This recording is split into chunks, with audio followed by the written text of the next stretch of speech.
people live in a kind of anxiousness or anxiety about the future. Yeah. Like, what's going to happen? What's going to happen if I lose my job? What's going to happen if this happens? Or, you know, and they create all kind of mental scenarios that they experience even if it doesn't happen, because it's in their, it's in their thinking. Right. And everything just completely stopped. And the fear dissolved, the worry dissolved. And there was a period of time where I didn't have any friends because everybody thought that I was really weird. So I lost all my friends at that time. And everybody thought I just freaked out, you know. But I was just so present and so alive that eventually the people that came into my life were more into the frequency of who I was at that moment. Mm-hmm. Yeah. And then someone from your past sought you out. High school, a woman from high school found you and for counseling. Oh my God! Wanted you yes, to speak, yes. To speak with her. You know what happened? I was sitting in my living room, and I was wanting to know what I wanted to do with my life.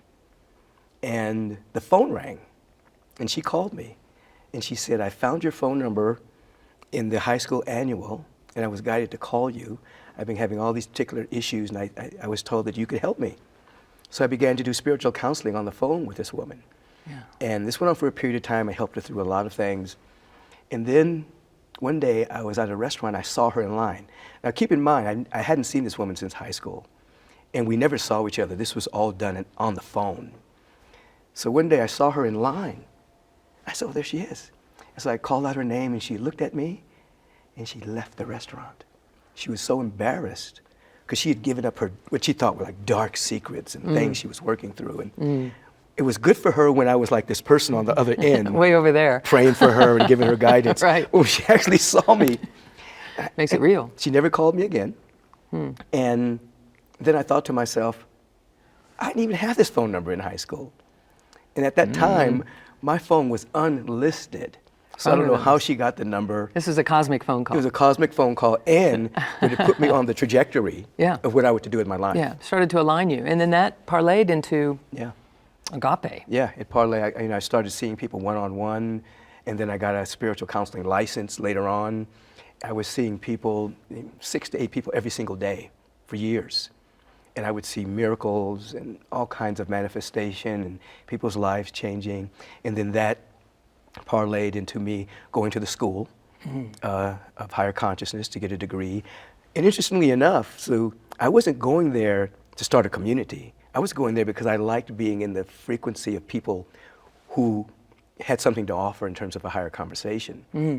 So I'm going through class. It took me 5 years to go through a 3-year program because I had no interest in graduating.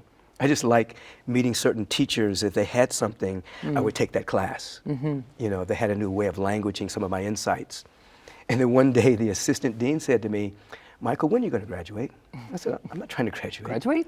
And she said, "This is about graduating." She said, you are aware that when you graduate as an alumni, all classes are free? I said, "Really?" I'll graduate next month. So I took a full load and got out of there. And then there was this intense pressure from inside to start a community. And I resisted that for a long time because I was in another spiritual community. I was running the youth program. I was doing spiritual counseling. I was doing classes, workshops. I had a pretty full life already. And I didn't want to take on starting something. But eventually my resistance was worn down. So, right, eventually it just has to unfold, our destiny. So I'm here at the Healing Matrix, all about pulling together all the ways that people heal.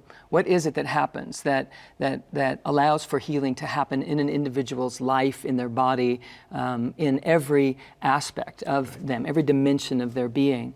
What is it that people are seeking when they come to Agape, when they're seeking a spiritual avenue toward healing? What kind of healing are they seeking? What's behind that? You know, there's so much and so many levels, but ultimately an individual is seeking to connect with themselves.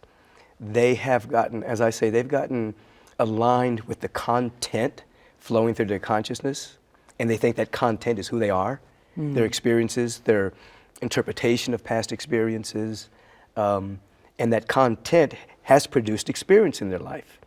Coagulation, stagnation, ill health, stagnation around success.